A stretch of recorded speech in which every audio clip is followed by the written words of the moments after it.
I'm Chad Ruthermond. And I'm Andy Kinnick. And welcome to NOCLIP Pocket. Join the pack. Today, we're going to be talking about Pac-Man 2, The New Adventures, which was developed and published by Namco and was released in 1994 on the SNES and Genesis. But first, if you give us a like or a rating, it would be greatly appreciated. So, Pac-Man 2, The New Adventures is fucking hard to describe. Yeah, it's like a weird second-person game where you have to, guide Pac-Man around by shooting stuff with a slingshot. Yes, and telling him to look by pointing. Yes. And just so we're on the same page here, this is the worst game I've ever played in my life. And I think that description of it being a second-person game is, specifically why I hate this game. Do you hate it more than Harvest Moon GVC? Ooh. See, I was wondering, because I have a note, since Harvest Moon Game Boy Color, I don't think there's been a game more scientifically designed for you to hate than this one. Yeah. The problem inherent with this game that Harvest Moon does not have is that the frustration is baked right into the game as part of its conceit. Yeah, it's supposed to do that. Yeah. The goal of the game is to get Pac-Man to do stuff, but because you don't have direct control over Pac-Man, which isn't necessarily a bad thing, right? There are games like Pac-Man where everything that you do revolves around AI-controlled other things. Yeah, I was going to compare it to The Last Guardian. Yeah. It's a similar concept. But a primitive version. This is kind of like a proto Last Guardian in the sense that it is a game where most of the stuff that you do, you're directing another character to do. Yes.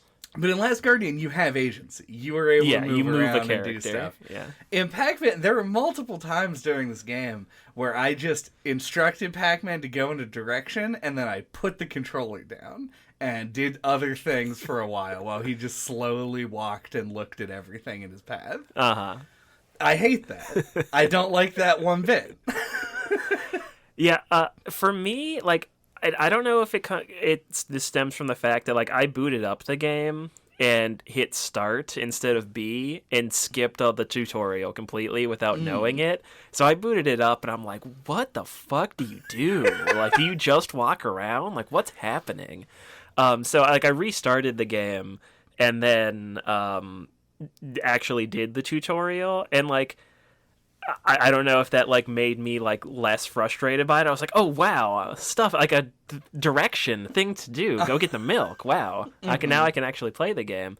But for me, I found it kind of more amusing than frustrating. I think because I knew that it was supposed to be a frustrating game. It's designed that way. So for me, a lot of the stuff that's supposed to make you frustrated, was just funny. I don't know. Here's the thing. Yes. I don't believe you. I refuse to imagine a world. Mm-hmm. In fact, it's difficult in a way for me to believe that this game was released, because I'm imagining a person sitting down and seeing Pac-Man walk and then stop. You know where you need to go. Yeah. And you know that Pac-Man is just going to take a long time to get there and be like, this is good. I didn't say it was good. Well, not good. Well, somebody said it was good somewhere in Namco's offices or whatever. But you don't do that and go ha ha. You're like, this is literally just wasting my time. Yeah, I guess for me, I'd compare it to something God, what's it called? Dragon's Lair. I was also thinking about Dragon's where it's Lair. I think the enjoyment you're supposed to get out of the game is seeing a thing that it seems like you're supposed to do, and then it does the gotcha thing, and it goes in a different wacky direction, and it's supposed to be amusing to you. Yeah, I think the parts of this game that are good, because I will have. The reason I was thinking about Dragon's Lair is because we did a bit on the last NoClip Awards, where we had to guess what our least favorite games were over the year. And until today, I was like, it's pretty fucking obvious for me that I hated Dragon's Lair, and that's going to be the one that they pick. But now, suddenly, there's contention, and I have to, myself, to make it fair, decide between it. Dragon's Lair, I agree. It has moments of you lose for seemingly no reason or for a very obvious reason being that game's fucking impossible to do things correctly in. And the death screen is kind of a reward. Yeah. And in that game, I had positive things to say, and they were all outside of the realm of playing the game. In this game, I think I have positive things to say about the game, because I think the idea is really neat, but... yeah, the best part about it is the shooting gallery element. The fact that there's like you would pay a quarter at a carnival to get a light gun and shoot at targets and see like, oh, the guy popped out of the barrel. Like, it's funny in a very reactive kind of way. Yeah. And that part is amusing. But it just isn't enough of the game. The game is too goal focused for me to have taken that much enjoyment out of this thing. Yeah, I guess, like, for me, the goals are, like, whatever, who cares about getting a bottle or a flower? So, like, was able to just kind of, like, enjoy, like, the journey, I guess. Yeah, no, sorry. I didn't expect you to. Yeah. It was one of those things where, like, you hadn't even played it yet, and I could already feel the hate that it was going to generate in you, radiating in the ether. Yeah, I've part of just sort of personal development of myself as I grow older and more mature is I've been working on my temper and like making sure I don't get too angry and stuff. And like, to my credit, I never like yelled at Pac-Man at any point. Like, he did not get angry and throw a controller or anything. Also, I would require Herculean strength to throw a Wii U gamepad, because that's what we played it on. But I did at one point say, just under my breath, and this is almost worse in like a serial killer way, I was like, I'm gonna fucking slaughter you. Yeah, like, speaking of yelling at Pac-Man, that's almost something like that felt a little bit modern about this to me, in that, like, it almost feels like the kind of game that could blow up as a streaming game. Like, you're just imagining, like, PewDiePie playing this and yelling at Pac-Man, like, Pac-Man, don't buy the hot dog! Yeah. Pac-Man! Like, it almost feels like that would be, like, it could be really funny or amusing to watch the right type of person play this. That's true. And, I mean, honestly, Pac-Man, I want to know, in the grand scheme of things, what universe Pac-Man 2 The New Adventures falls into. Because... which timeline? Yeah, I feel like Pac-Man is... This is like his game exists within the universe of this as a game and not as an actual thing that Pac-Man did. There's like a blurb at the beginning that's like, Pac Jr. dreams of starring in a game himself. And I'm like, okay, so there are games here. And there's like a Pac-Man arcade in the city. Yep. There's all kinds of shit like that kind of lead me to believe that. And I think that Pac-Man is just independently wealthy due to the success of his arcade game, because he would not stop buying fucking hot dogs. He bought hundreds of hot dogs every time I went onto that screen. And you have to execute a specific sequence of actions to make him fail to buy the hot dog so that you don't die. Right. And have to do it again. It's very annoying. Yeah. Specifically that one can be annoying, because, like, to not let the cat steal the hot dog or to have the cat attack you. Like, I found the best thing to do is just let him buy the hot dog and then let the cat steal it, and then just, like, feverishly hammer on the look the other direction so that he doesn't chase after the cat. Yeah. Seems to be the most successful thing. But that is jank. Yeah, there's definitely a handful of spots that are, like, ridiculously janky to deal with. Yeah, there's a number. I mean, I watched you... There's one... I didn't even... You leave Pac-Man's house, right? And you go right where you can find everything. Or you can go to the left, but I don't know why you would ever go to the left. It loops around so that you can just make a big circle. I don't really know why the stuff on the left is there. I think it's maybe a little bit of like a tutorializing thing, at least with the dog that's there. And then there's another part where there's like the crow that can knock the apple down. So if you go that way first, you now know how to get the bottle. Yeah. And like there's also the guy that will like open the door and can hit you and kill you if you hit the door. So I think it's just kind of like if you do go to the left, you'll learn a couple of lessons that you can use. But it does feel a little pointless. Yeah. It seems to be playing up sort of that shooting gallery aspect of it. Yeah, or it almost kind of makes it... It's felt like very much like a childhood kind of game to me, where, well, not just because it came out when I was a kid. Yeah. But like, I feel, for the longtime listeners, way back on the Rascal episode, our friend Dan, who was on that one, mentioned like, oh, this game when I was a kid was like really hard and I couldn't get very far in it, so it seemed really mysterious and cool. And this game had that kind of vibe to me where like I could imagine renting it from Blockbuster and then just like wandering around in the shooting gallery thing, just hitting stuff, being amused by it for like an hour, never actually doing the thing I needed to do and turning it off. It had that kind of quality to me. Yeah, and I agree with that. I think there are definitely parts of it that are interesting in that. One of the like required things you have to do in the game multiple times is just like shoot a hay bale onto a farmer. And like when I started the game, I was just like shooting everything, but as it went on, it way faster became how few things can I shoot at, because it seems like they were heavily skewed toward halting your progress rather than making it. Yeah, no, because I was watching you play at the very beginning of it before walking away to go do other things. But I was gonna say, but I decided to just let you figure it out for yourself. Like, the tutorial said to shoot everything, but I feel like that's terrible advice. I think it's more think before you shoot anything at all would be the advice I gave. I don't know who wrote that tutorial. I think it should be worded, if you're stuck, shoot everything. Right, yeah. Well, yeah, and I felt like I severely lucked into several of the solutions. Like, getting down off the mountain, I just did accidentally. Yeah, that took me like fucking 10 minutes. Yeah, I shot some vines, but not all the vines. You picked the right one. Yeah. 'Cause, yeah, if you pick the wrong one too many times, he just gets sad and won't do anything. You have to reset. Let's talk about the sadness mechanic. Yeah.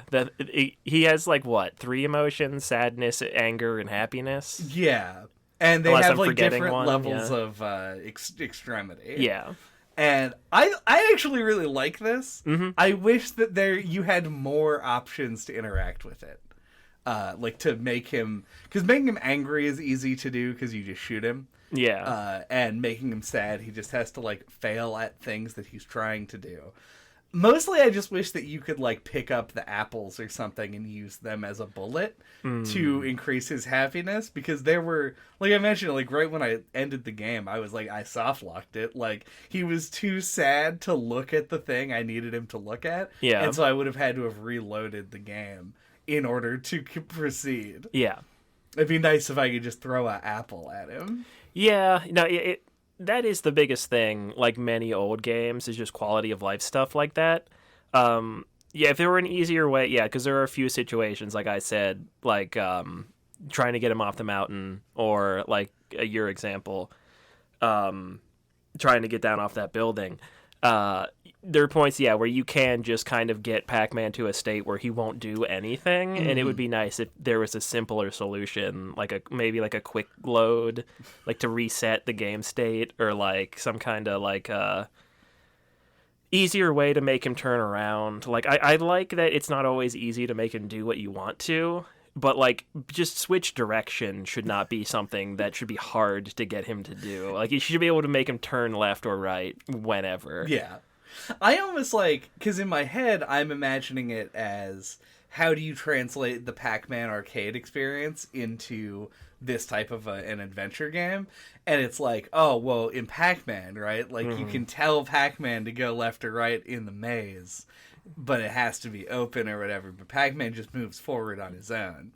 And that's kind of what we have going on. But even in the arcade game, you press left and Pac-Man will try and turn left. In fact, you can even kind of get him stuck on a wall to, like, stall. In a corner. Yeah. And that's not a thing here. He just will proceed forever. So I do feel like, yeah, it should be a little bit easier to navigate. Yeah. And I think that you should be able to interact more with the moods mechanic. And I think that this would kind of come together a lot. They even could include more intricate puzzles if you had more control over Pac-Man. Yeah. Yeah. No, this definitely feels like things like I already mentioned, like Dragon's Lair or something like Night Trap, or it feels like this was like the Wild West for video game development, like before there were like hard like set trends. Yeah. This feels experimental, and you know, it didn't pan out, I think, or at least it hasn't held up. I don't know what people thought at the time. But yeah, especially kids. Like, I feel like I would have liked this a lot as a kid. Oh, 100%. Yeah, like when I had free time to just fuck around. Yeah, if my goal had been anything other than beat the game, I bet I would have had a more enjoyable experience. Beat the game in one sitting. Yeah, and do it without killing myself. Yeah, because it does have a lot of charm. Like, I think it was described, I was reading, as like the world's first, air quotes, big air quotes, like interactive cartoon. Mm-hmm. And it does kind of have that sort of feel, like in a way that would have been like super appealing at the time to like move a cartoon around, or you not moving him, but like, you know, interact with a cartoon. And they do a lot of sort of like meta sort of stuff. Like, it's really bought into the second person shtick, which is still unique, like to this day. Yeah, it's very rare that you end up with anything like this. And the fact that like if you leave it on the pause screen, Pac-Man knocks on the TV and is like, "Hey, you still there?"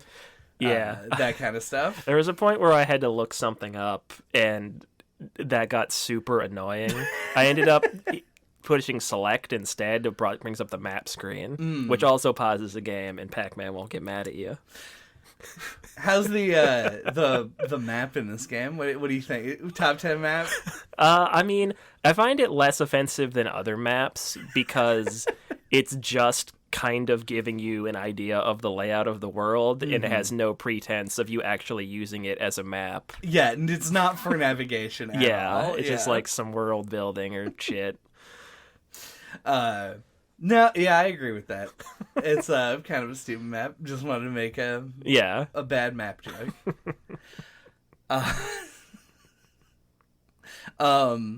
Yeah. So Pac-Man. So this game is called Pac-Man 2.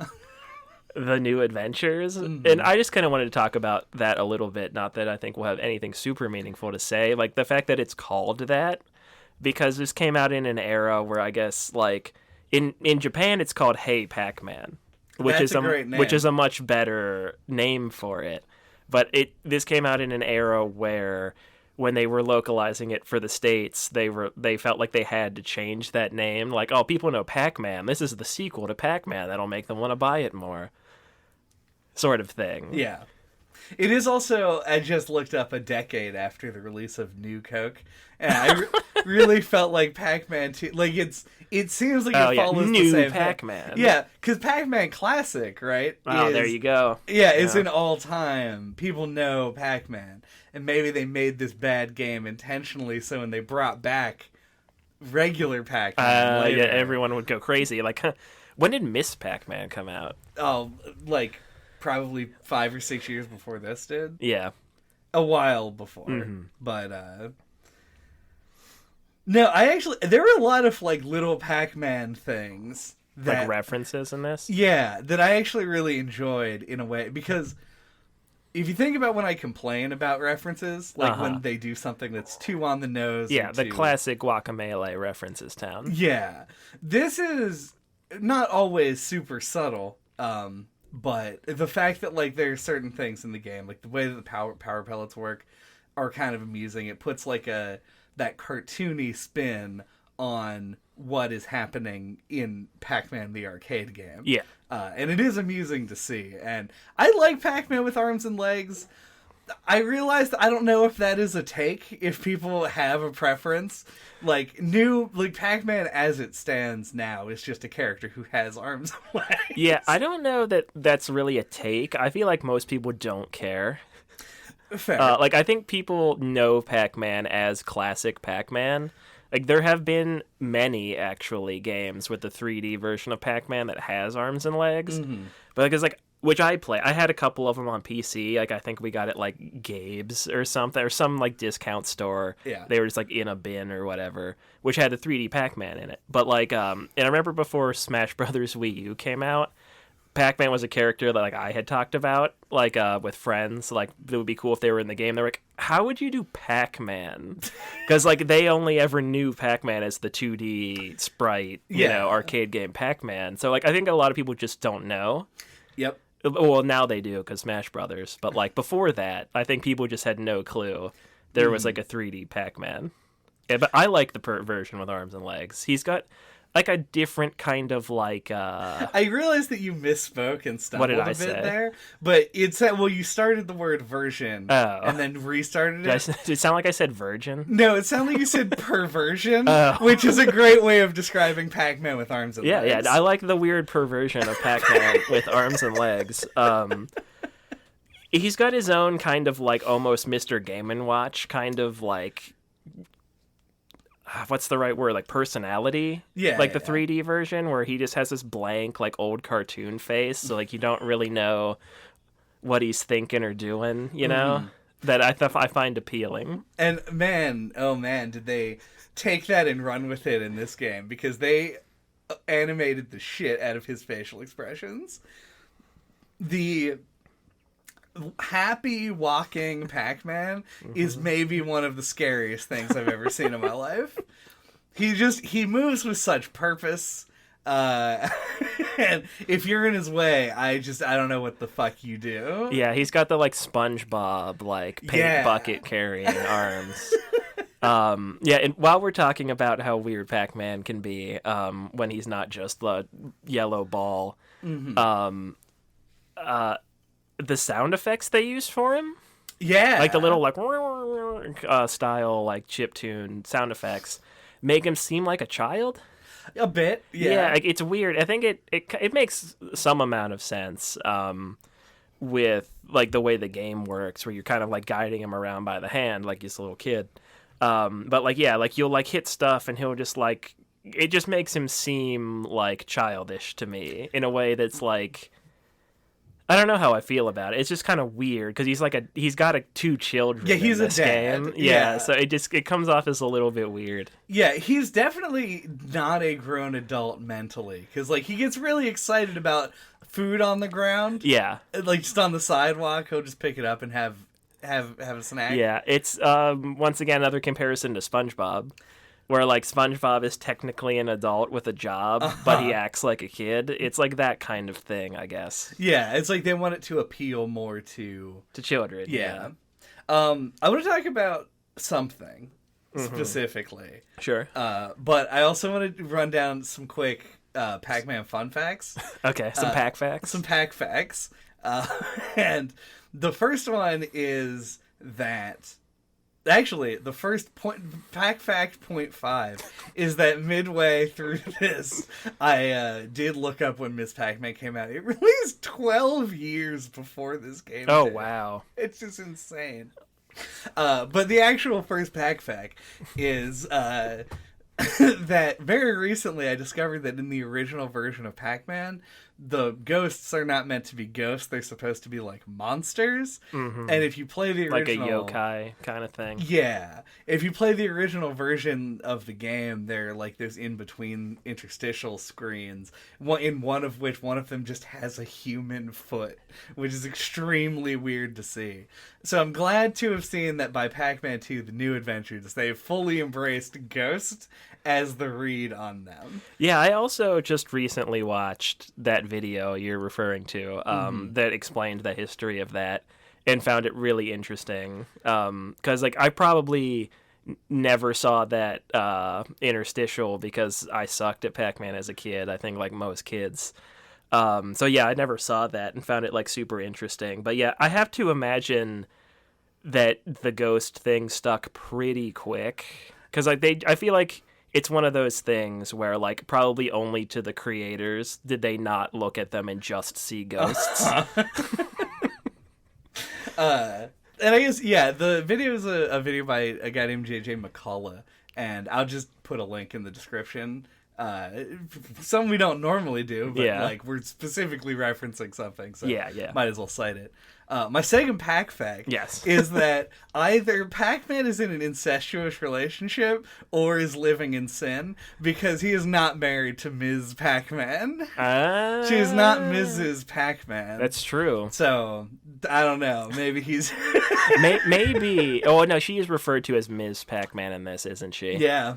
So I was gonna say, maybe they've gotten married in the interstitional time, in the interstitial 12 years. Yeah, maybe they got married and then divorced. Yeah, it's and possible. That's why she has the same last name. They're staying together for the children, though. I don't know. That doesn't have any bearing on anything. I just thought it was amusing. No, I never thought about that actually. Mm-hmm. Or maybe they just chose not to get married. Yeah, happily unmarried. Yeah. The name thing is still weird though. You know, it's video games. It's man. like if I married somebody whose name was Ms. Chad. Just be a weird thing to do. Anyway. The thing I want to talk about, and I think the thing that everybody has been waiting for us to talk about, is Misty Flight. Oh, of course, yeah. This is the video game part of the video game. Yeah. And by that, it's on the box. Yeah, it's on the box. It's kind of what this game is, like, remembered for in a weird kind of way. It's like the iconic thing. Yeah. And it is the part where you have a lot more direct control. And it feels really... This, to me, feels like almost the most modern thing in the game. Not the move up and down hang gliding part, but the fact that this game just stops being what it was and does like a little mini game, because that wasn't as common at this time. Yeah. And I actually found that very cool. I am playing on the Wii U with the benefit of save states, which means that I did not have to try this 57,000 times. If I had, I would probably really dislike this part. But as it stands, I thought it was amusing that they did just put in a little difference in kind to break up the gameplay. Yeah, that's something I hadn't thought about, that it is a thing that feels a little more modern about this. Yeah, and I remember, like, I played it the old-fashioned way and did the whole thing each time. You're a saint. But I felt really dumb because I got towards the end and like there's like a part where like it's like a bunch of ghosts are shooting shit at you. Like I said, after you get through the cave part. And I had never considered shooting the ghosts with the slingshot. Like, I thought I perceived them as just obstacles to avoid. Right. So it took me a hot minute to realize I could shoot them, so I didn't have to get dodge like 8 projectiles, which seemed impossible. Right at the end. You're right at the end. And then get sent all the way back to the beginning. Yeah. Another thing, though, while we're talking about this sort of stuff, it also seems unusual this doesn't have lives. Yeah. Like, because you brought up save states. Like, at least it's nice that you can try it over and over again and not have to restart the game at the beginning because you lost all your lives. Yeah, that would have been potentially too much. I kind of like the thought that Namco predominantly designed for arcades for a long time, and they probably were one of the earliest companies to actually think about critically, like, what is the main difference between designing for an arcade and designing for a home console? And one of those things absolutely is we don't really need lives, because we don't need incentive for the player. We don't want the player to stop playing the game.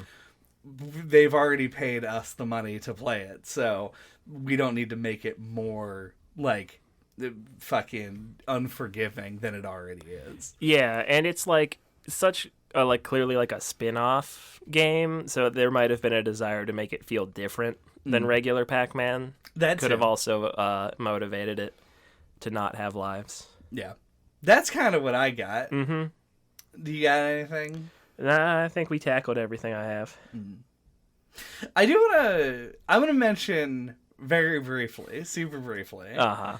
that the music in this game is so perfectly on the borderline between like appropriately whimsical and like gratingly obnoxious. Uh-huh. And I fall more positively on it. I kind of like the music in the game. Mm-hmm. But I could easily see somebody hearing this and being like, especially if you're like a parent. Yeah. And you have like kids who like watch the same show over and over again. This kind of repetitive barnyard music that it plays, I can imagine getting kind of irritating. Yeah, I think for the most part, it's fine. There are a few points where it feels a little too abrasive, is how I would describe it. But yeah, I think mostly it works well enough. Yeah, just like with the theming of the game. Yeah. Oh yeah. Also, I want to mention that Pac-Man's dog is almost as unsettling as Pac-Man's Happy Walk because he is just a perfectly spherical dog, and it's really fucking strange. All right.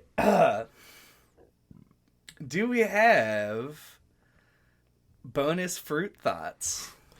My bonus fruit thoughts are... yeah, this is a weird game. What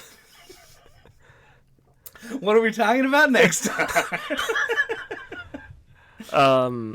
Yeah, I do actually like really like that it is a unique. It still feels unique now. Like I like revisiting or visiting for the first time, I guess, these older weird games like we mentioned, Dragon's Lair, Night Trap, things like that.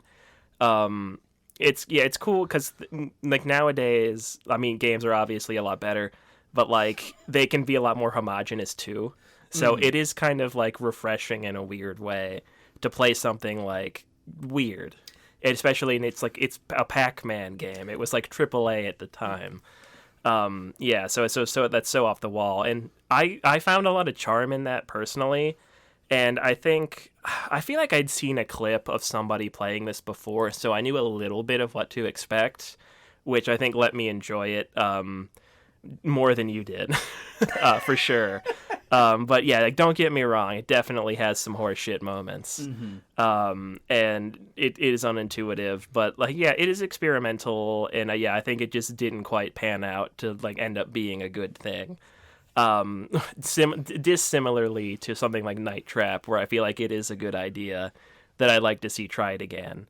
And I guess, I don't know, this might be like a weird precursor to like Hey You Pikachu and things like that. So I guess it has like maybe inspired some things that have come after it. So yeah, I'm glad we checked it out. Like, especially like on Pocket, I think it's fun to take those swings and play something like this that ends up being a little bit of a dud. So yeah, amusing, weird, little, and luckily it's also short. I think it would have worn off its goodwill if it had been like twice as long. So I enjoyed my time with it well enough.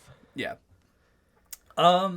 Yeah, so I think we were recommended this game many, many moons ago by a user in our Discord named DGP, who, in his original description of the game, said, like, you can play this for 30 minutes and pretty much know whether it's for you or not.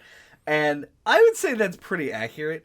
I think 30 minutes is probably the amount of time that if you don't enjoy the game, you still want to spend with it to get, like, an idea of what it's doing, because I hated playing Night Trap also. Like, I thought Night Trap was a no fun thing to do, and the same goes for Dragon's Lair, but both of those and this game have redeeming qualities in the sense that they are unique. There's an element of them, a nugget, that makes them interesting, and honestly, you look at something like Night Trap or Dragon's Lair, and they feel kind of one note in comparison. Like, Night Trap's thing being an FMV game, being something that very limited interaction, but like you had this thing to do, that was its selling point mostly. It was like, you watch a movie, you pick up clues from it. And then Dragon's Lair, obviously, its selling point is the animation. It was something that nobody would have ever seen in a video game at the time that it came out.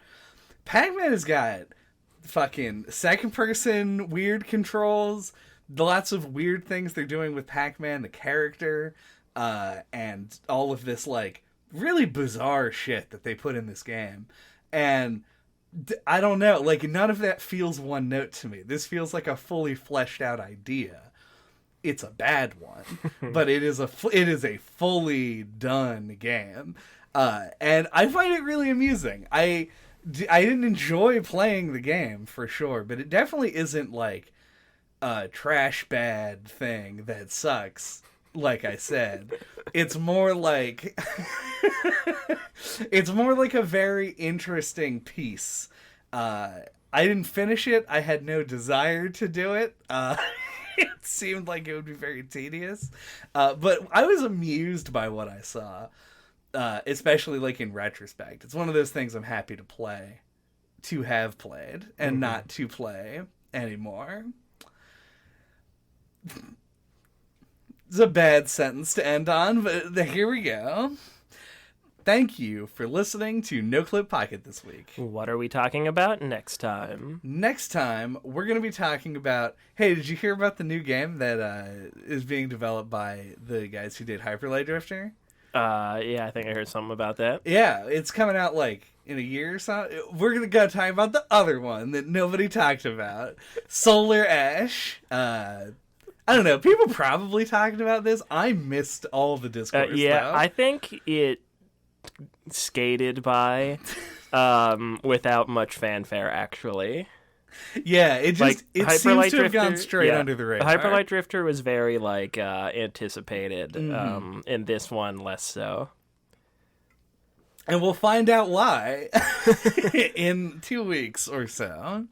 Until that time, you can get a hold of us. All of our contact information is on our website at noclippodcast.com or on splattershot.pro. There you can find links to our Discord, to our Twitter, our email, and the YouTube, which holds all of our old episodes, including episodes on games that we've talked about a lot already, like Night Trap or Dragon's Lair. Dragon's Lair. Or, I don't know, The Beginner's Guide. It's kind of an unusual game. Telling lies. Sure. Things like that. Yeah. Because I would be telling lies if I said that I liked this game. Goodbye. Just fucking pack that like button. Try to ring that bell, and instead Pac-Man is going to stop and eat a hot dog. He'll jump to reach the bell, but you have to shoot him. To make him jump higher. To get to the bell, yeah. Classic Pac-Man move.